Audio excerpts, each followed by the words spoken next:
Espero que tengamos un precioso tiempo de considerar y de aprender acerca de lo que Dios dice de la oración en la parábola de la viuda y el juez injusto, ¿no? Siempre en, en consonancia con todo el mensaje de la palabra del Señor. Muy bien, vamos a empezar leyendo en Lucas capítulo 18 la parábola. Dice así la palabra del Señor. Dice, también les refirió Jesús una palabra sobre la necesidad de orar siempre y no desmayar, diciendo, había en una ciudad un juez que ni temía a Dios ni respetaba a hombre. Había también en aquella ciudad una viuda, la cual venía a él diciendo, hazme justicia de mi adversario.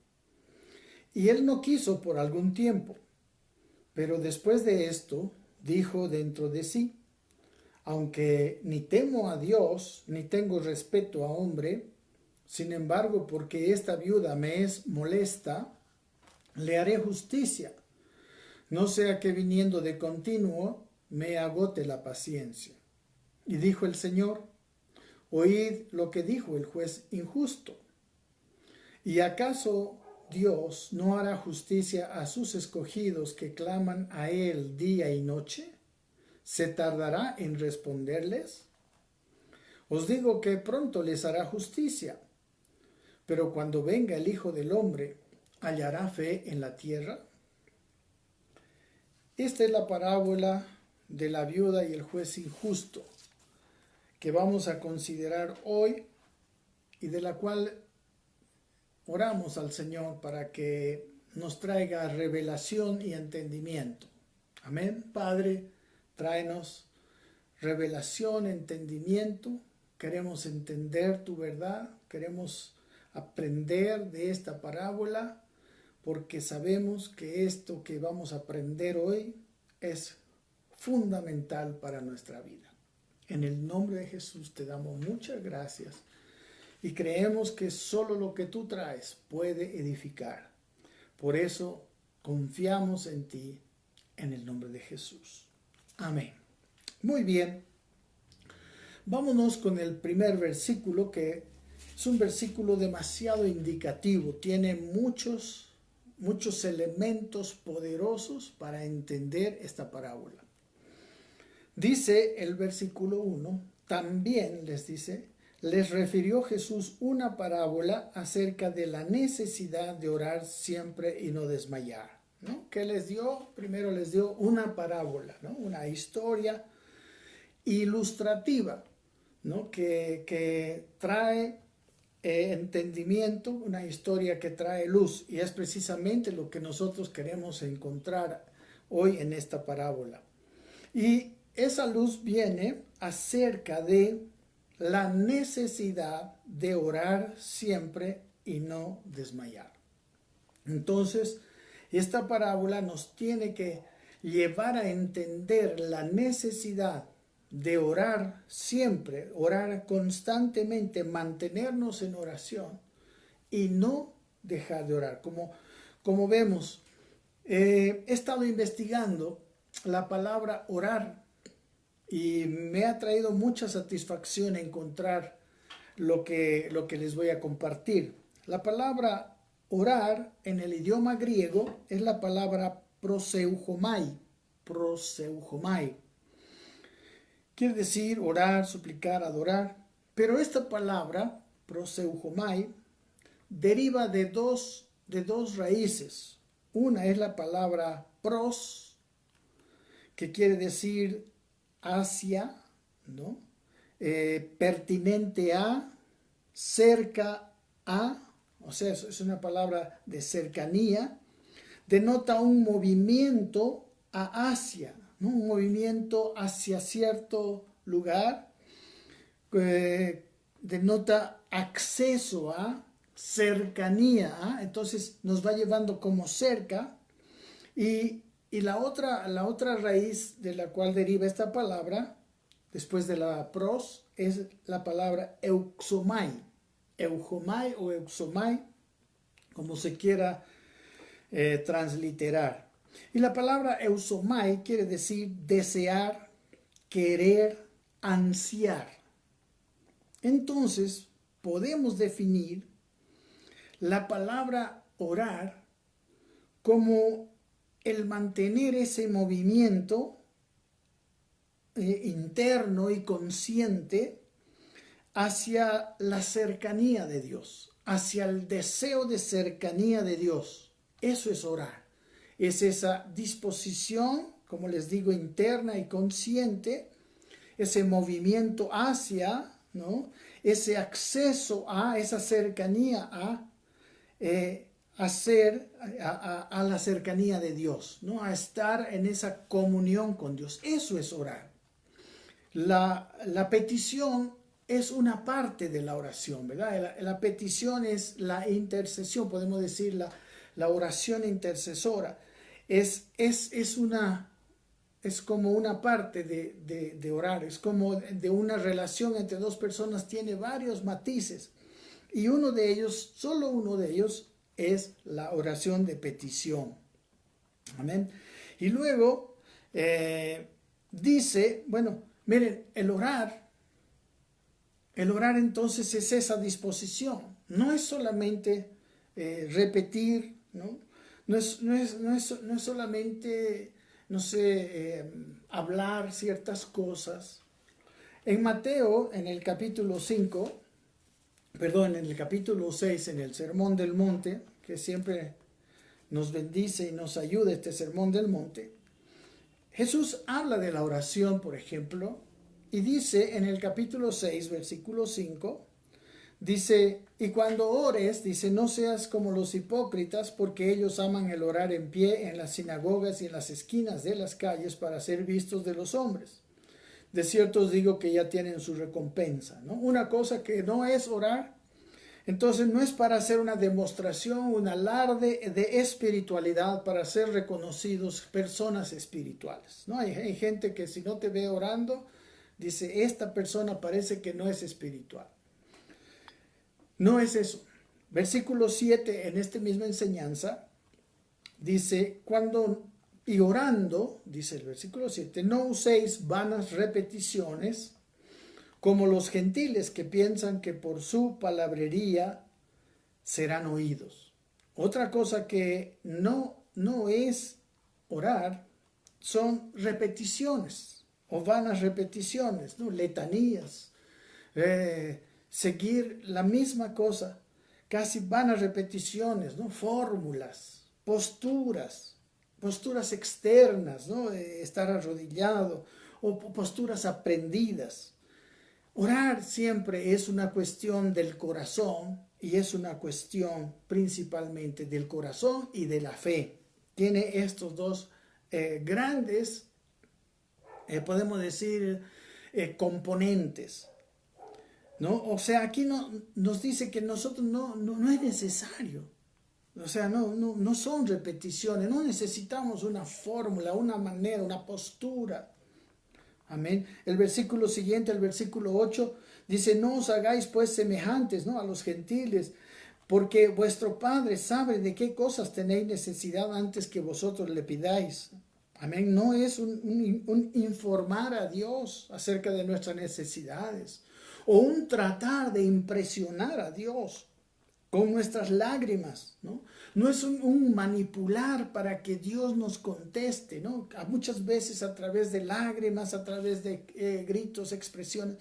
Yo no digo que esté mal el ser expresivo o el expresar estas cosas, pero no son estas cosas las que moverán a Dios, porque aquí dice que Dios sabe de qué cosas ya tenemos necesidad antes que nosotros le pidamos. Amén. Entonces, la oración es una cuestión de corazón, es una cuestión de fe, ¿no? Y es a través de la fe, amén, que nosotros tenemos esa relación. Y cómo es a través de la fe y a través de esa relación que nosotros podemos orar, por ejemplo, para mover el poder de Dios, para mover la mano de Dios. Amén. Es necesario que nosotros creamos a Dios y en ese establecimiento del creer a Dios, nosotros sepamos lo que Dios quiere hacer. Y ahí, ¿no? Como hemos hablado muy repetidamente en estas últimas predicaciones de los domingos y del miércoles, acerca de eso, nosotros podemos ser co-creadores con Dios. El domingo pasado hemos hablado de que nosotros tenemos la autoridad y el poder para atar y desatar. Entonces, la oración, ¿no?, depende de nuestra fe y de nuestra comunión, porque nunca oraremos certeramente si no entendemos lo que Dios quiere hacer. En segundo lugar, es un pedir de acuerdo, como hemos dicho, a la voluntad de Dios, el tiempo de Dios, usando aquella autoridad delegada, ¿no? Si usted quiere saber más de este punto, puede ir al internet y ver la predicación del domingo pasado. Entonces, eso es también parte de la oración. Y hemos dicho, nuestra oración es algo que nosotros tenemos que tener, como dice aquí, siempre. Muy interesante. Entonces, dice, de la necesidad de orar siempre y no desmayar. Entonces, ¿qué nos está diciendo? Que la oración es, dice, esta parábola acerca de orar siempre y no desmayar. Entonces, nosotros siempre, dice, que debemos de mantener ese movimiento, como les había dicho, interno y consciente, hacia esa ansia, ese deseo, a esa cercanía de Dios. Es un deseo y movimiento de nuestro ser hacia la voluntad de Dios, hacia la cercanía de Dios constante. Eso es lo que nos está diciendo. Cuando eso sucede, entonces nosotros tendremos, como dice al final de la palabra, una fe firme. Y dice, y la otra parte de esto de aquí dice, orar siempre y no desmayar, ¿no? Entonces, todo este asunto nos dice que puede haber momentos en que nosotros no estamos orando.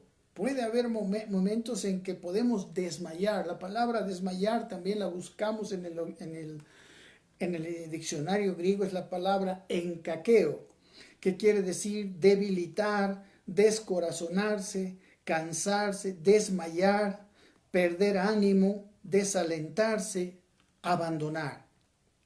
Entonces es muy interesante entender que para la oración existe oposición.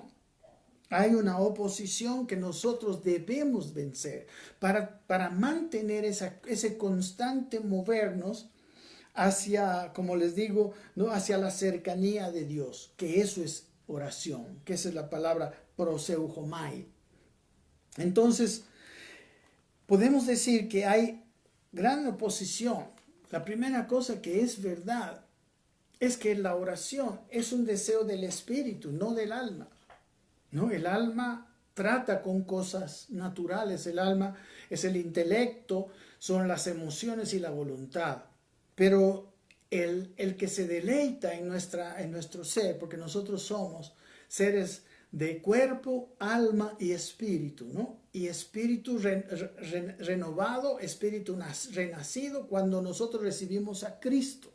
Entonces es esa nueva vida, ese espíritu renacido, el que tiene anhelo de orar. Pero nuestra alma, no, nuestra alma tenemos que convencerla de orar, tenemos que empujarla a orar. Entonces, así como la viuda, ¿no? Tenemos que tener esa insistencia. Por eso decimos que la primera oposición a orar, por eso habla de orar siempre y no desmayar. La primera oposición para la oración es una oposición interna del alma. Amén, como decíamos, el alma naturalmente no desea lo espiritual. La mente, antes de que el alma sea, realmente quiera y realmente decida vivir en este tipo de vida, de ese orar constante, la palabra siempre tiene que ver con la palabra constante, el alma tiene que entenderlo. Por eso esta palabra, por eso Jesús dio la parábola y por eso hoy estamos nosotros hablando. Entonces, para eso la mente tiene que estar renovada, la mente tiene que entenderle al Espíritu que la oración es algo muy importante. Entonces, ¿qué pasa? Miren, hay muchos ejemplos aquí en la Escritura donde hay otras oposiciones, no solamente esa oposición interna del alma, sino, por ejemplo, miren, aquí en mismo Lucas hemos visto, por ejemplo, en el capítulo 8, si usted está con su Biblia o si lo está anotando, en el capítulo 8, versículo, aquí lo tengo, versículo 14, donde habla de la parábola del sembrador, por ejemplo, parte de la semilla cayó entre espinos, ¿no? Pero lo que le impidió dar fruto fueron oposiciones. ¿Y cuáles eran, por ejemplo, estas oposiciones? Dice el versículo 14, la que cayó, hablando de la semilla, en espinos, dice, estos son los que oyen, pero yéndose, dice, son ahogados por los afanes y las riquezas y los placeres de la vida y no llevan fruto. Los afanes. Estamos viviendo en un siglo lleno de afanes, lleno de deseo de riquezas, de deseo de una seguridad económica, en vez de tener una seguridad espiritual en nuestra comunión con Dios. Amén. Entonces podemos decir que hay a los afanes, la riqueza, los mismos placeres, ¿no?, de la vida, y nos impide a nosotros mantener esta actitud de la cual está hablando aquí, de orar siempre y no desmayar. Por ejemplo, ahí mismo, hace unos capítulos estábamos comentando acerca de la gran cena. Recuerdan que dice, mira, en el 14 de Lucas, aquí mismo, versículo 15, dice, oyendo esto, dice, uno de los que estaban sentados con él a la mesa, le dijo, bienaventurado el que coma pan en el reino de Dios. Entonces Jesús le dijo, dice, un hombre hizo una gran cena y convidó a muchos, y a la hora de la cena envió a su siervo a decir a los convidados, venid que ya todo está preparado. Dice, y todos a una comenzaron a excusarse. El primero dijo, he comprado una hacienda y necesito ir a verla, te ruego que me excuses. Otro dijo, he comprado 5 yuntas de bueyes y voy a probarlos, te ruego que me excuses. Vuelto el siervo, el otro dijo, acabo de casarme y por tanto no puedo ir. Existen grandes opositores de la oración. Y si nosotros no tomamos en cuenta esta parábola de una manera seria, vamos a sufrir las consecuencias. Amén. Entonces, es necesario, mis queridos hermanos, por eso dice que en esta parábola, cuando le dijeron, bienaventurado el que coma pan en el reino de Dios, quiere decir aquel que esté sentado a la mesa en esa posición de autoridad, que es la posición del reino de Dios, de lo cual también hemos estado hablando mucho en todos estos estudios previos de Lucas. Entonces, podemos decir que hay muchas oposiciones. Por eso habla de la necesidad de orar siempre y luego lo remata diciendo, y no desmayar. Amén. Ahora, luego viene la parábola de este juez injusto. Una cosa que quiero que nosotros tengamos muy claro, que el juez injusto no es Dios. Amén. Si alguien, como sucede muy con una falsa interpretación de esta parábola, que el juez injusto, como la viuda está solicitando del juez injusto, pareciera ser que cuando nosotros oramos, el juez injusto es una figura de Dios, pero nada más negativo y más falso, ¿no? Más lejano a la verdad de Dios. Porque, mis queridos hermanos, lo que representa ese juez injusto precisamente son estas dificultades que nos quieren sacar de la actitud, de esta actitud, como digo, de esta actitud, ¿no?, de este movimiento de nuestro ser hacia querer entrar en la cercanía de Dios siempre, de ese andar siempre en cercanía de Dios. Entonces, eso es el juez injusto. Y no es Dios, porque para empezar, Dios no es injusto, aunque es juez. Ese es el juez de toda la tierra, pero no es injusto. No corresponde a su carácter. Al contrario, es un juez justo. Todo lo contrario a este juez injusto. Nuestro Padre es un ser de gracia.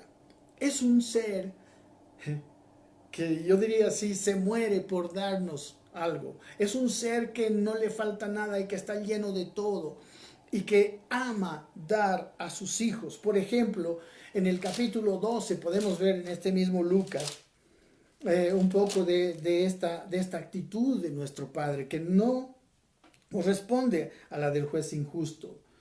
Miren, en el capítulo 11 de Lucas, versículo 9, dice lo siguiente, hablando de también la oración, y quiero que pongamos atención en el carácter de aquel al que le pedimos. Dice, y os digo, dice, pedid, ¿y qué? Y se os dará. Buscad y hallaréis. Llamad y se os abrirá. Amén. En el versículo 11 dice, ¿qué padre de vosotros, si su hijo le pide pan, le dará una piedra? O si pide pescado, ¿no? En lugar de pescado le dará una serpiente. Versículo 12, o si le pide un huevo, le dará un escorpión.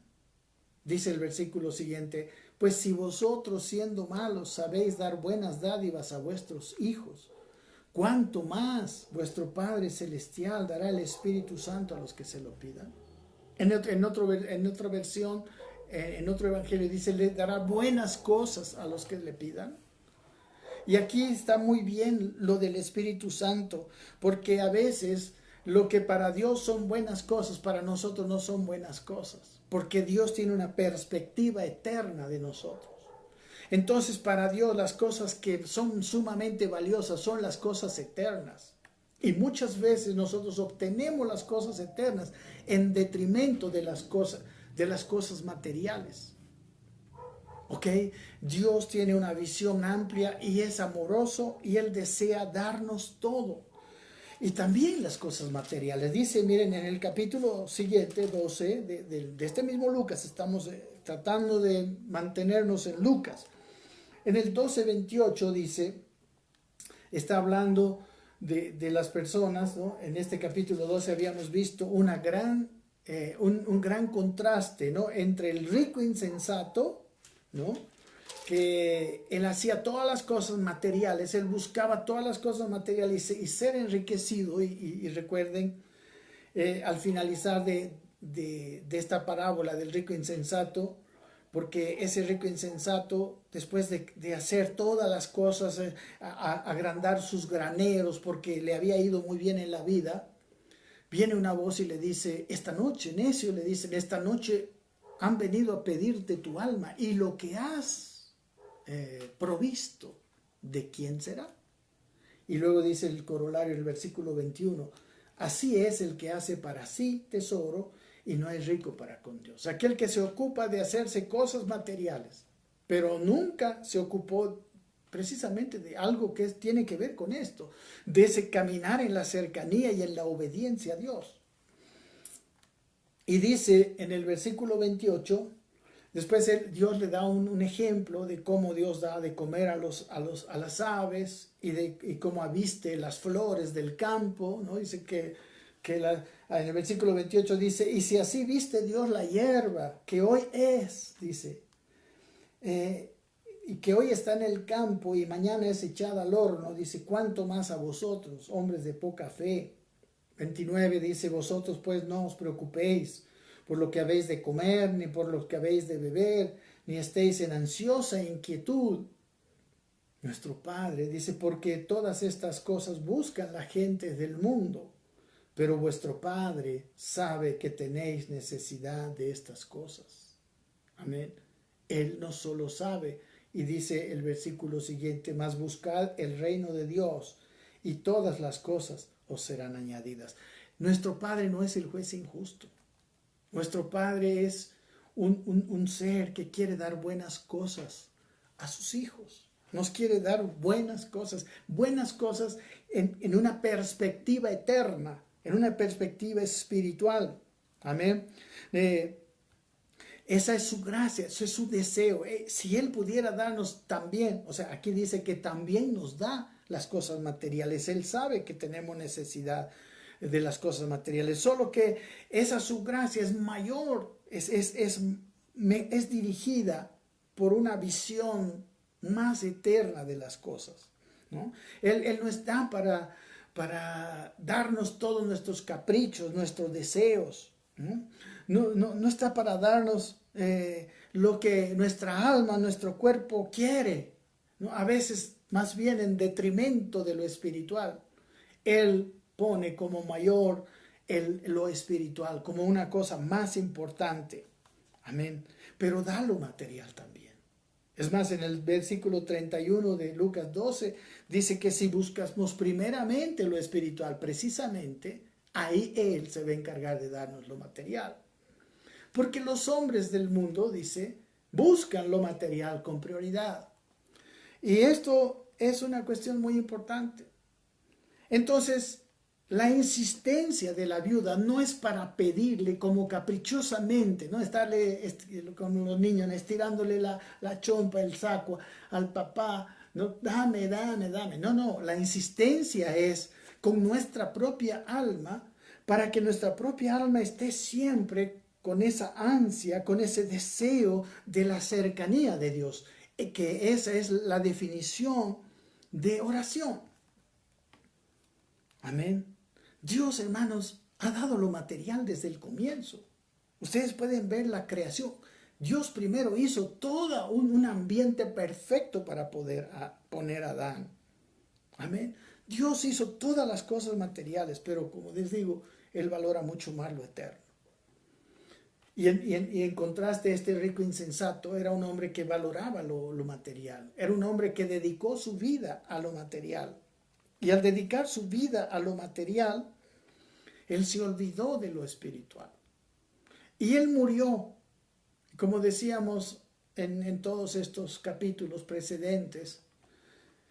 Hay un contraste y nosotros podemos definir qué vamos a hacer. Vamos a ser o un rico insensato o un siervo fiel. Al siervo fiel no le pertenece. Él sabe que las cosas que tiene en esta vida no le pertenecen. Porque ni al siervo fiel ni al siervo infiel, a nadie le pertenecen. Porque nadie se va a llevar estas cosas. Estas cosas las tenemos como algo que Dios nos da para que las administremos. Y Dios quiere que las administremos bien. Porque nuestra buena administración, ¿no? Como hemos entendido en la parábola del siervo infiel, nos recibirá en los lugares eternos y ahí recién nos darán lo que es nuestro.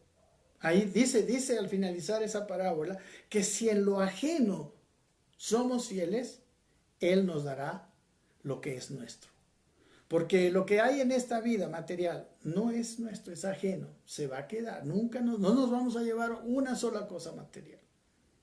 Pero vamos a ir y vamos a tomar posesión de aquello que sí va a ser nuestro, porque va a durar por la eternidad. Amén. Entonces, este primer versículo, ¿no? Lucas 18:1, es muy, muy ilustrativo y me encanta. Pero a veces mal interpretado, ¿no? La insistencia de esta mujer viuda no es una insistencia, como les digo, de nuestras peticiones, nuestros deseos, nuestros caprichos, ni siquiera nuestras necesidades. Él sabe nuestra necesidad y si no les está supliendo, tenemos que entender qué es lo que está pasando, qué está queriendo hacer nuestro Padre con nosotros, y muchas veces basado en la falta de las cosas, basado en nuestras necesidades materiales, Él está llamando nuestra atención para que nosotros entendamos que debemos corregir ciertas cosas, estamos yendo en un rumbo equivocado, hay cosas en nuestro carácter que deben ser transformadas, etc. Dios sí usa las circunstancias externas para todas estas cosas. Entonces, aquí, según esta parábola, luego desde el versículo 2 en adelante, dice que, ¿no? que cuenta, ¿no?, la historia de esa viuda y de ese juez que ni respetaba a Dios. Y la viuda estaba en esa actitud insistente, tanto que le colmó la medida al juez. El juez dijo, no le voy a hacer caso, dijo.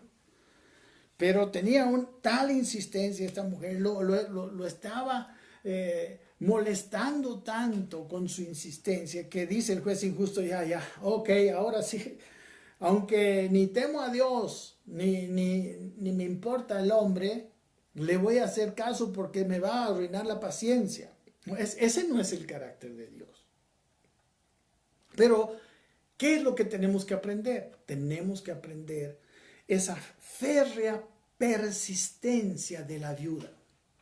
Porque, como les digo, la oración, el orar siempre, que es una clave de la vida espiritual, y sin desmayar, tiene enemigos.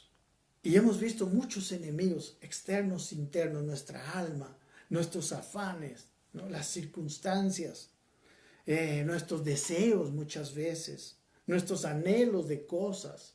No sé, hay gente que se la pasa trabajando y trabajando y después le pasa como al joven rico. Cuando quiere llegar a disfrutar no puede. Sin paz en el corazón, el disfrute es simplemente una cuestión muy pequeña y muy pasajera. Amén. Entonces, el juez injusto representa los impedimentos externos e internos y también incluso los impedimentos espirituales. Existe un enemigo de nuestras almas, existe alguien que hace oposición. Yo me acuerdo que Pablo dijo en la carta a los romanos, yo quise ir a ustedes para predicarles y darles algunos dones espirituales, algunos regalos que eran la predicación de él, pero Satanás nos estorbó. Existen estorbos espirituales. Por eso, por ejemplo, en su carta a los Efesios, el apóstol Pablo en el capítulo 6, venga conmigo, esto también son consejos que van en consonancia con esta parábola. Dice el capítulo 6, versículo 10, por lo demás, hermanos míos, dice, fortaleceos en el Señor y en el poder de su fuerza.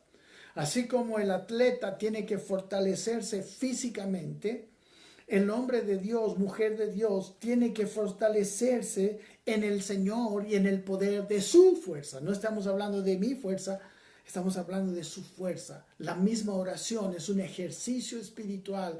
Esa actitud, podemos decir, de siempre estar unido a la cercanía de Dios, en ese movimiento de nuestro ser, de nuestro espíritu constante hacia la cercanía de Dios, ese movimiento nos hace fuertes. Pero debemos estar con ese deseo, esa ansia, ese anhelo, como dice la palabra orar, como es en la traducción de la palabra orar. Por eso también en la primera bienaventuranza dice, bienaventurados los pobres en espíritu. Un pobre es un necesitado. Pobre en espíritu es un necesitado espiritual que entiende su necesidad de comunión con Dios. Y obviamente quiero decirle, la comunión con Dios depende de nuestra fe y de nuestra santidad. Depende de nuestro corazón limpio, porque el corazón limpio puede ver a Dios. Dice, bienaventurados los de corazón limpio, porque verán a Dios. Entonces, en esta carta de Pablo a los Efesios dice, hermanos míos, por lo demás, fortalezcanse en el Señor y en el poder de su fuerza. Y habla de vestirse de toda la armadura de Dios para que podáis estar firmes contra las acechanzas del diablo. Entonces, las acechanzas del diablo, ¿a qué vienen? Aquí dice, a no dejarnos estar firmes. O como la misma parábola dice, a desmayar, ¿no? Él quiere que desmayemos de esta actitud de comunión con Dios constante y permanente. Entonces dice que hay una oposición y por eso hay que fortalecerse y vestirse de la armadura de Dios. Dice, porque no tenemos lucha contra sangre y carne, sino contra principados, contra potestades, contra los gobernadores de las tinieblas de este siglo, contra huestes espirituales de maldad en las regiones celestes. Hay una lucha espiritual, pero esa lucha espiritual muchas veces nosotros la queremos encontrar en otras cosas, pero en este punto es la mayor batalla que nosotros podemos tener. Y luego habla, versículo 13, que por tanto dice, tomad toda la armadura de Dios para que podáis resistir en el día malo. El día malo son los momentos en que nosotros queremos vivir alejados, sin tomar en cuenta a Dios, sin orar. Por eso el apóstol Pablo a los tesalonicenses le dice, orad sin cesar. Y aquí dice que podemos resistir en el día malo, y dice, y habiendo acabado todo, estar firmes. Amén. La tentación de dejar de distraernos, ¿no? De concentrarnos en otras cosas y meternos fuera de la comunión con Dios, eso es lo que Dios quiere provocar en nosotros.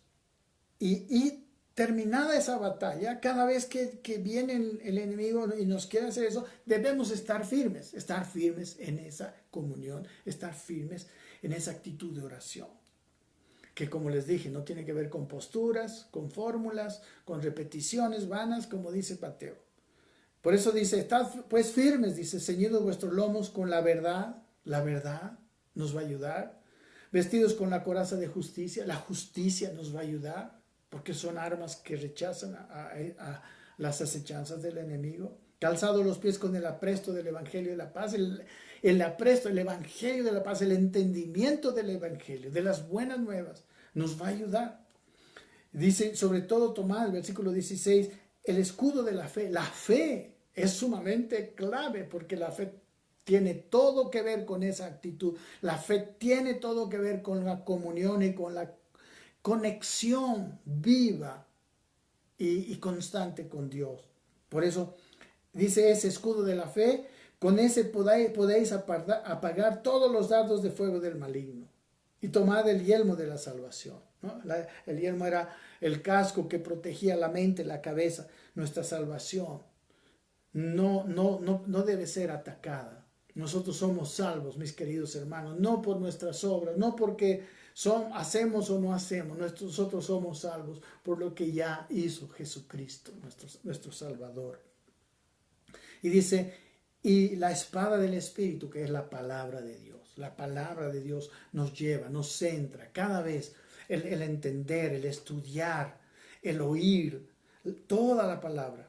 ¿Amén? Y para terminar este pasaje de Efesios, dice el versículo último 18, dice, orando, otra vez, en todo tiempo. Amén. La necesidad de orar siempre y no desmayar. Orando en todo tiempo, con toda oración y súplica en el Espíritu. Y velando, aquí está el mismo principio, velando en ello con toda perseverancia y súplica por todos los santos. Habla de un velar, habla de un que no venga a distraernos el enemigo. Hermanos, y el enemigo y las huestes espirituales de maldad, que son también los que nos están, aparte de las otras cosas, nos están distrayendo de este caminar en una comunión consciente, en una comunión, podemos decir, que nosotros decidida con Dios, ya los hemos vencido, ¿no? En Colosenses, les puedo leer rápidamente, en el capítulo 2, dice, el capítulo 2, versículo 14, hablando de la obra de Cristo en la cruz, dice que en el 13 dice, nos dio vida juntamente con Él, perdonándonos nuestros pecados, anulando el acta de los decretos que había contra nosotros, que nos era contraria, y quitándola de en medio y clavándola en la cruz. Y luego dice, y despojando a los principados y las potestades, dice, los exhibió públicamente, triunfando sobre ellos en la cruz. Nosotros no tenemos que desmayar. No tenemos que hacer caso de acusaciones que fueron clavadas en la cruz. Y esto es muy importante. Nosotros tenemos que saber que aquel enemigo sí existe, tiene maquinaciones contra nosotros, pero nosotros tenemos autoridad contra él. Amén. Entonces nosotros tenemos esta lucha, pero desde una posición de victoria. Amén. Es como que esta viuda sabía, estaba segura que el juez injusto le iba a atender. Y así nosotros tenemos que estar conscientes y seguros que la oración, que no es conseguir cosas, aunque tiene que ver con conseguir cosas espirituales, hablábamos de atar y desatar, pero la oración es básicamente ese movimiento de nuestro ser, ¿no? Ese movimiento interno y consciente hacia la cercanía de Dios. Y se expresa a veces en forma de petición y a veces normalmente consigue resultados increíbles. Entonces, lo que enseña la parábola es la resistencia, amén, que hay al orar, ¿no? Y la resistencia que la mujer, la viuda, tenía, que nosotros debemos tener. Y esa viuda, así como ella tuvo tal persistencia, aunque parecía que el tipo era el más injusto, el tipo nunca le iba a hacer caso, ella tuvo esa persistencia. Así, ese es el aprendizaje de esta parábola. Nosotros tenemos que tener esa resistencia, insistencia. Amén. Aunque no veamos resultado, aunque se nos bloquee y pareciera que estamos orando hacia el techo, pero recuerden, es como si un juez injusto nosotros estuviéramos en un juzgado y viéramos el juez injusto. No tenemos que desmayar diciendo, no, pues ya perdí el juicio. No, la viuda nos muestra la insistencia, aunque aparentemente el juez no le iba a contestar. Pero esa insistencia hará que nosotros contestemos. Miren, del versículo 6 al 8, ya vamos a terminar. Y dijo el Señor, ¿qué dijo el Señor acerca de esta parábola? Oíd lo que dijo el juez injusto.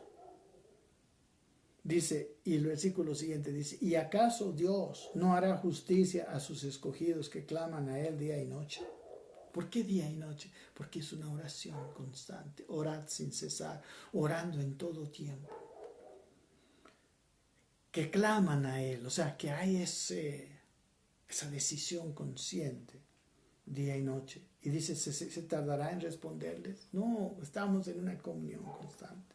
Versículo 8 dice, os digo que pronto les hará justicia. Amén. Entonces nuestra persistencia en mantener nuestra vida con ese anhelo o ansia de la cercanía de Dios tiene que ser tan fuerte como para no desmayar, ¿no? En la misma manera que tuvo la viuda. Amén. Dios, hermanos, recuerden, no está ahí ejemplificado por el juez injusto. Tenemos que entender, y esto es muy importante, que nosotros tenemos un Dios que nos anhela dar. Es un Dios que nos anhela bendecir. Él no tiene falta de nada. Él tiene todo y quisiera darnos. Y en realidad muchas veces no nos da lo material porque muchas veces nuestro corazón se pone en eso y se desvía de Él. Y Él mismo sabe que Él es nuestra perla del gran precio, que Él es nuestro tesoro. Amén. Entonces Él es un Dios vivo que anhela dar. Y la última frase de esta parábola, o sea, de este pasaje dice, pero cuando venga el Hijo del Hombre, ¿hallará fe en la tierra? ¿Qué nos dice este corolario? Primera cosa que yo veo aquí es que esa actitud persistente, de ese movimiento constante, recuerden, de nuestra vida, amén, que tiene que ver con nuestra pureza, nuestra santidad, nuestro mantener una vida con un corazón limpio, dice, ¿no?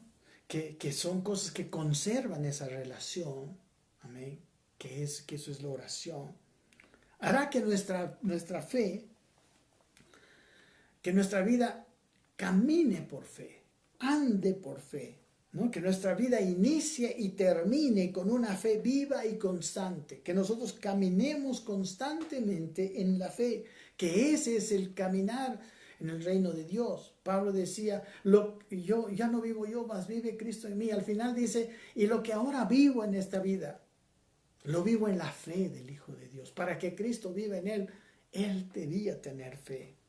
Amén. Jesús les reprochó constantemente, varias ocasiones a sus discípulos, pero ¿cuál era su gran reproche? ¿Cómo no tenéis fe? ¿Por qué no pudimos hacer esto? Por vuestra incredulidad. Amén. Hermanos, la pregunta es, cuando venga el Hijo del Hombre, ¿hallará fe en la tierra? Cuando venga el Hijo del Hombre, nuestro ser estará viviendo en una fe viva, en un estado, ¿no?, de oración, tomando como oración, no el concepto tradicional, o tomando como oración esto que hemos descubierto de los originales del griego. Nosotros tenemos un conocimiento de la palabra oración muy tradicional, iniciando de una tradición católica, de repetir cosas, después de evangélica también, de andar y de tener posturas, o los fariseos, bueno, pues yo soy tan espiritual que me van a ver orando, etc. O esa actitud de manipular a Dios para que me dé lo que quiero o lo que necesito. No es así la fe. Pero recuerden, esa es la pregunta. ¿Y por qué tenemos que mantenernos constantemente en oración, orando siempre y no desmayando?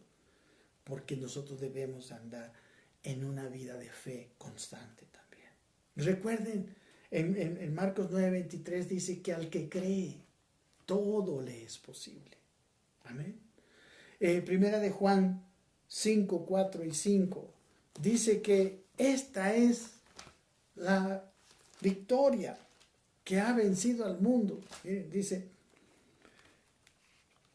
en el versículo 4, dice, porque todo lo que es nacido de Dios, dice, vence al mundo. O sea, todo lo que tenemos que proviene de Dios tiene victoria contra el mundo, dice.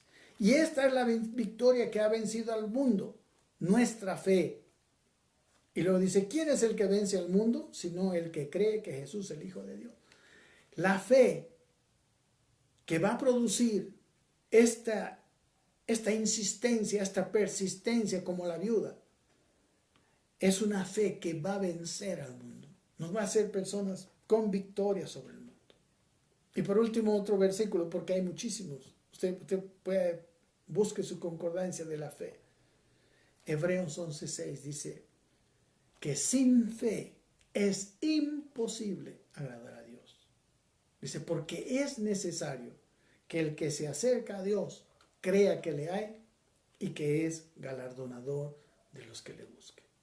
Mis queridos hermanos, la oración, la actitud de oración es algo que nosotros necesitamos insistentemente conservar todos los días de nuestra vida y no dejar nunca que se pase esa actitud, porque la oración es una actitud de corazón. No tiene que ver, como les digo, con posturas, con una voz rara, no tiene que ver ni siquiera con palabras o fórmulas, tiene que ver con una actitud de corazón. Y cuando nosotros entendamos esto y hagamos nuestro esfuerzo, nuestra fe se levantará firme y nosotros haremos proezas para Dios. Estaremos nosotros haciendo la voluntad de Dios, y como dice más adelante en esta primera de Juan capítulo 5, que si nosotros pedimos conforme a su voluntad, Él nos oye, y si Él nos oye, nosotros tendremos lo que pedimos. Amén. Dios nos usará para hacer las cosas poderosas que Él desea hacer en esta tierra. Muchas gracias. Gracias por escucharnos. Gracias por estar en este día. Y estoy seguro que Dios le ha ayudado a entender más la oración y nuestra parte dentro de la oración en este pasaje. Que Dios les bendiga y que Dios selle este entendimiento en nosotros para que seamos hombres y mujeres que caminen en el camino de la fe.